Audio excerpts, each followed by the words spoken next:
Share પણ ફોકસમાં છે। હવે એનાલિસ્ટ મીટ બાદ આજે એક સ્ટોકમાં સારી ખરીદારી જોઈ રહ્યા છે આપણે। ગ્રોથ ધીમો પડી રહ્યો છે કંપનીનો, પરંતુ તેનું વિઝન સારું લાગી રહ્યું છે। જોકે શેરમાં લગભગ 2%થી વધુનો ઘટાડો આપણને આવતો દેખાઈ રહ્યો છે। વિગતો લઈએ, સહયોગી તૃપ્તિ કપૂરે આપણી સાથે જોડાઈ ગયા છે।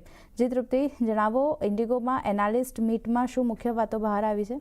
ઓવરઓલ જો હું પહેલાં ઇન્ડિગોના પરફોર્મન્સની વાત કરશું તો જે હિસાબે અત્યારે જે સિચ્યુએશન ચાલી રહી છે પશ્ચિમ એશિયા તણાવની વચ્ચે અને ક્રૂડના પ્રાઇસીસમાં જે ઉછાળો આવ્યો હતો તેને કારણે કરીને ઇન્ડિગો ઓવરઓલ આપણને છેલ્લા 1 મહિનાથી ઘણા નેગેટિવ રિટર્ન્સ આપી રહ્યું છે। અને બીજી તરફ અગર જો વાત કરશું તો એનાલિસ્ટ મીટમાં જે મોટી વાતો થઈ છે, પરંતુ અમુક પોઈન્ટર્સ એવા હતા જેને કારણે કરીને ખાસ બજારને પસંદ નથી આવ્યા। તેમાં સૌથી મોટો પોઈન્ટ જે છે હતો કે FY27 માટે અહીંયા કેપેસિટી ગ્રોથ જે છે તે અહીંયા સિંગલ ડિજિટ રાખવાના અનુમાન કંપની આપી રહ્યા છે। એટલે એમ કહી શકાય કે FY27 માટે થોડી નરમાશ તેઓ અહીંયા જોઈ રહ્યા છે, જે FY26માં આપણને ડબલ ડિજિટ ગ્રોથ જોવા મળ્યો હતો। બીજી તરફ અગર જો વાત કરશું તો એરક્રાફ્ટ ડિલિવરીમાં વિલંબ થવાની અને ક્ષમતા રિઝનલાઇઝેશનને એક રહી શકે છે। આ એક સૌથી મોટો એક નેગેટિવ ફેક્ટર પણ અહીંયા જોવા મળી રહ્યો છે। આ કારણસર એક પ્રેશર અહીંયા જોવા મળી રહ્યું છે। નો ડાઉટ કંપનીના અગર જો વિઝનની વાત કરશું તો આપણે ઘણા લાંબા ગાળા માટે સારો જોવા મળી રહ્યો છે, જેવી રીતે કે FY28-30 માટે તેમની ક્ષમતા જે છે તે અહીંયા મિડ 10 CAGR ગ્રોથની તેઓ અપેક્ષા રાખી રહ્યા છે। FY30 સુધી તેમનું કહેવું છે કે તેઓ 20 કરોડ પ્રવાસીઓનો તેઓ લક્ષ્ય રાખી રહ્યા છે।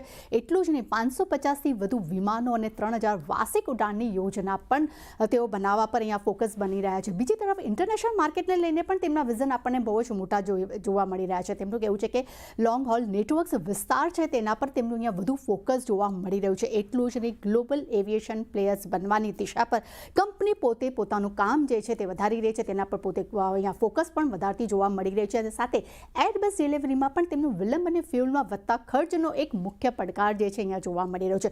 ઓવરઓલ અગર જો આપણે તેમની એક્સપેક્ટેશનની વાત કરશું તો ખાસ કરીને અહીંયા મિડ લોંગ હોલ ઇન્ટરનેશનલ નેટવર્કની વાત કરશું, જે હાલમાં 4% છે, જે 2030 સુધીનો તેમને લક્ષ્યાંક 10થી 15%નો રાખ્યો છે। ડોમેસ્ટિક માટે અત્યારે 96% જોવા મળી રહ્યો છે, તે આવનારા સમયમાં એટલે કે FY30 સુધીમાં 85થી 90% સુધીનો તેઓ રાખી રહ્યા છે। એટલે ડેફિનેટલી ઇન્ટરનેશનલ માર્કેટમાં તેઓ પોતાનો ફોકસ વધારવા પર વિચાર કરી રહ્યા છે। અગર જો 2030ના વિઝનની વાત કરશું તો એરક્રાફ્ટમાં પોતાની માર્કેટ શેર હિસ્સો જે છે હાલમાં જે 20% છે તેને વધારીને 30થી 40% સુધી કરવાનો તેઓ પર ફોકસ આપી રહ્યા છે। ઓવરઓલ કંપનીના અગર જો પ્રીમિયમ પર ફોકસ અગર જો આપણે વાત કરીએ છીએ, એટલે કે તેમના બિઝનેસ ક્લાસ સીટ્સની વાત કરશું, જે હાલમાં લગભગ 2800થી વધુની આસપાસ જોવા મળી રહી છે, જે FY27 સુધીમાં તેઓ 4300થી વધુ કરવાની તેઓ અહીંયા લક્ષ્ય બનાવીને રાખી રહ્યા છે। સાથે તેમનું એ પણ કહેવું છે કે સ્ટ્રેચ પ્રોડક્ટ્સ રોલઆઉટ છે, જે અત્યારે 53 છે, જે FY30 સુધીમાં લગભગ 103 કરવાનો તેઓ લક્ષ્ય અહીંયા બનાવી રહ્યા છે। એટલે ડેફિનેટલી FY30 સુધી માટેના તેમના વિઝન તો ખૂબ જ મોટા છે, પરંતુ હાલની પરિસ્થિતિને જોતા FY27માં એક નરમાશભર્યું અહીંયા રિઝલ્ટ આવવાની ધારણા જોવા મળી રહી છે। ખરાબ પ્રદર્શનની અનુમાન બની રહ્યા છે, જેને કારણે કરીને આજે શેરમાં આપણને એક ડિક્લાઇન તરફ કારોબાર થતો જોવા મળી રહ્યો છે। આભાર તૃપ્તિ, આપનો સમગ્ર માહિતી આપવા માટે। તો જે રીતે આપણે